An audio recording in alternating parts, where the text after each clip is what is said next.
Hi friend, कैसे हैं आप सब लोग। उम्मीद है आप सब लोग ठीक होंगे। तो आज मैं आप लोगों के लिए एक बहुत ही अमेजिंग सा डोंगल आई हूँ। कहानी एक ऐसी दुनिया की है जहाँ पर गॉड और डीमन मिलकर हुकूमत किया करते थे, मगर एक दिन डीमन इंसान की पीठ पीछे उनके ही खिलाफ जंग छेड़ने का फैसला कर दिया। और जब इंसानों को पता चला तो वो भी जंग करने का फैसला कर लेते हैं। और उन दोनों की जंग की वजह से यहाँ पर बहुत ज़्यादा इंसान की डेथ हो जाती है। और वहाँ पर एक आसमान से एक वसीला आता है जो कि डीमन को राख में बदल देता है, मगर वो जाते जाते अपने आप को भी एक साथ चीज़ों में कैद कर देता है।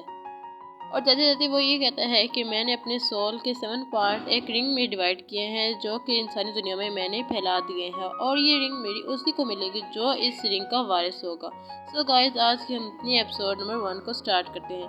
तो एपिसोड नंबर 1 के स्टार्ट में हमें दिखाया जाता है कि एक लड़का एक पेपर को उठाता है और कहता है आर्ट का दौर शुरू हो गया है और हर इंसान ही एक कल्टीवेटर बनने की ख्वाहिश रखता है। ताकतवर होने के लिए तकदीर को चैलेंज करना, और उन इंसानों में से मैं भी हूँ कि जो अपने आप को ताकतवर करना चाहते हैं। और इसके बाद सीन शिफ्ट होकर हमें एक एकेडमी का दिखाया जाता है जो कि उसका प्रिंसिपल उससे कह रहा होता है कि मेरी बात सुनो लड़के, तुम इस बार तुमने बहुत अच्छी प्रोग्रेस हासिल की है, मगर तुम 4 मजमूनों में फेल हो गए हो। लड़के, तुम्हें पता है कि ये दौर मार्शल आर्ट का है और तुम्हें कुछ भी करके तुम्हें इसमें पास होना था, मगर तुमने ऐसा नहीं किया। तुम भी इस बार फिर फेल हो गए। मैंने पिछले साल तुम्हें लास्ट वार्निंग दी थी, मगर तुमने फिर भी इस साल अच्छे से मेहनत नहीं की। फिर कहता है कि आओ यहाँ पर तुम अपने सिग्नेचर कर लो और इसके बाद मेरे और तुम्हारे यहाँ से रास्ते अलग हो जाएंगे। मगर वो लड़का कहता है कि सर, कि मैंने ऐसी हिलावर्जी कर दी है जिसकी वजह से आप मुझे यहाँ से निकाल रहे हैं। और जैसे ही वो आगे बढ़ता है साइन करने के लिए, तब वो देखता है कि रूम का डोर ओपन होता है और वहाँ पर एक लड़का आ जाता है। कहता है कि ओ ब्रो, तुम्हारा दिमाग ठीक है? तुम किस लड़के को यहाँ से निकालने की सोच रहे हो? तुम्हें तो खुद मार्शल आर्ट के बारे में पता ही नहीं है। और जैसे ही वो सर सुनता है उसके रोंगटे खड़े हो जाते हैं। और हमें इसके बाद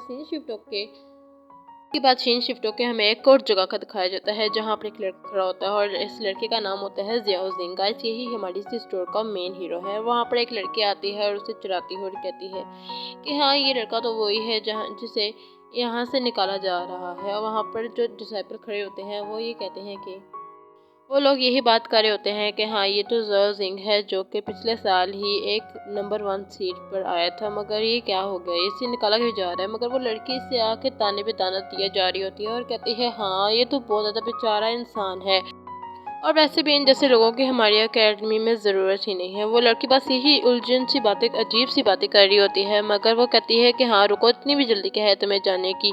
और इन जैसे गरीब जो लोग होते हैं, इन लोगों के हवा भी ज़्यादा ऊंचे होते हैं। और जब ये लड़का सुनता है वो अपना पंच को रेडी कर लेता है और बहुत ज़ोर कर उसके मुँह पे मारता है और कहता है कि तुम्हारी हिम्मत कैसे हुई। वो लड़का उस लड़की कहता है कि तुमने जो जो अल्फाज बोले हैं जल्द से जल्द इन अल्फाज को वापस लो, वरना मुझसे बुरा तुम्हारा कोई नहीं होगा। और जो लड़की ने उस पेपर उठाया होता है वो लड़का उस पेपर को फाड़ के वहाँ से चला जाता है। और गाइस, ये सीन बहुत ही ज़्यादा अमेजिंग था।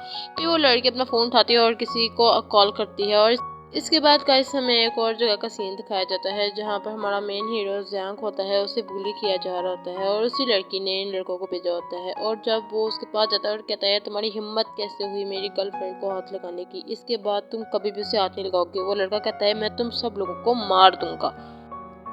इसके बाद हमारे जो हीरो जोंग होता है उसी को वो लोग बहुत ही बेदर्दी से मारे होते हैं और एकदम से उसका फ़ोन नीचे गिर जाता है और वो लड़की आदमी उसका मोबाइल उठा लेता है और कहता है कि हाँ, ये लड़की तो बहुत ज़्यादा प्यारी है, मुझे ये बताओ कि ये लड़की तुम्हारी क्या लगती है। मगर वो कहता है तुम अपनी ज़ुबान से इसका नाम भी मत लो वरना मैं तुम्हारी ज़ुबान काटूंगा। मगर वो लड़का कहता है हाँ, ये तो बहुत ज़्यादा दिखने में खूबसूरत है और मैं तो इसके साथ काफ़ी ज़्यादा मज़े करूँगा। मगर जैसे ही वो उसके पास जाता है और उससे और ज़्यादा तंग करने की कोशिश करता है, फिर वो लोग देखते हैं कि वहाँ पर आसमान पे बहुत ज़्यादा ठंडर इकट्ठा शुरू हो जाता है और जो उनका बॉस होता है और उसके ऊपर ठंडर गिर जाता है। और जो उसके और लौंडे होते हैं वो ज़्यादा देख के बहुत ज़्यादा हैरान हो जाते हैं कि जो हमारा हीरो होता है ज़ैंग, वो पावर की वजह से बहुत ज़्यादा हवा में फ्लोट कर रहा होता है। और जो हमारे आसमान का सीन दिखाया जाता है जहाँ पर बहुत ज़्यादा टोर्नेडो इकट्ठा हो रहा होता है और जो हमारा हीरो होता है ज़ियांग, बहुत ज़्यादा कूल लग रहा होता है और हवा में देखते ही देखते बहुत ज़्यादा एनर्जी कलेक्ट होना शुरू हो जाती है। फिर इसके बाद हमें हेवन का सीन दिखाया जाता है जहाँ पर वो लड़की कहती है कि आखिरकार हमें जिसका इंतज़ार था वो वापस आ गया। इसके बाद हमें दिखाया जाता है कि उसके बॉडी से बहुत ही खतरनाक सी पावर रिलीज हो रही होती है और उनका जो कमांडर होता है, मतलब उनका जो बॉस, वो कहता है कि तुम कमीने, डर रहे हो क्या उस लड़के से, वो हमारे सामने एक चूंटी के बराबर है और जाओ उसे मार दो। और जैसे ही उसका हुक्म सुनते हैं और वो लोग गलती से उसके पास भी जाने की कोशिश करते हैं, मगर वो इतना पावरफुल हो जाता है कि 2 मिनट के अंदर उन लोगों को उल्लू बनाना शुरू कर देता है। और देखते ही देखते जो उसके लोंडे होते हैं उनको पीट पीट के उन लोगों की हड्डियाँ पसलियाँ एक कर देता है। इसके बाद हमें दिखाया जाता है कि जो उसका दूसरा बंदा होता है वो भी उससे गलती से टच करने की ज़रूरत करता है, मगर वो उसकी भी हड्डियाँ पसलियाँ एक कर देता है और पंचों की बरसात कर देता है उसके मुंह पे। और इसके बाद हमें दिखाया जाता है उन बेचारों का जो लीडर होता है वो तो उसके सामने भीख मांगने की कोशिश करता है, मगर वो फिर भी जाता है हिम्मत जुटाने के लिए हमारे हीरो के सामने लड़ने के लिए, मगर सब सोच से वो भी नाकाम रह जाता है और अपना पंच कलेक्ट करके एकदम से उसके पेट में मारता है। और वो बातें याद करता है जो कि वो उसकी गर्लफ्रेंड के बारे में बोलता है। फिर वो एक बहुत ज़्यादा पंच रेडी करके उसके आर पार कर देता है और वो हवा में फ्लोट करता है। हमारा हीरो भी हवा में फ्लोट करके उससे एक बहुत ज़्यादा करारा सा पंच उसके पेट में मारता है, वो ज़मीन पे जा गिरता है। और उसी का जो होता है हमें दिखाया जाता है कि जो उस लड़की की नाइफ होती है दीवार के साथ घुसी हुई, वो उसी नाइफ को उठा के उसी की टांग पर थ्रो कर देता है, मगर वो बेचारा रोते हुए कहता है कि मुझे माफ़ कर दो। और वो कहता है कि अभी माफ़ी मांगने की कोई भी तुम्हें ज़रूरत नहीं है। और इसी के पास वो जाता है, वो उस पर और ज़्यादा मारना शुरू कर देता है उसे।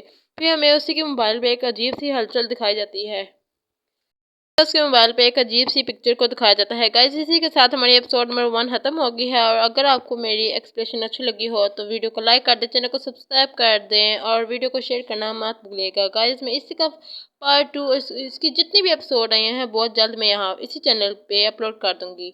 मिलते हैं नेक्स्ट न्यू वीडियो में, तब तक के लिए take care self, bye bye.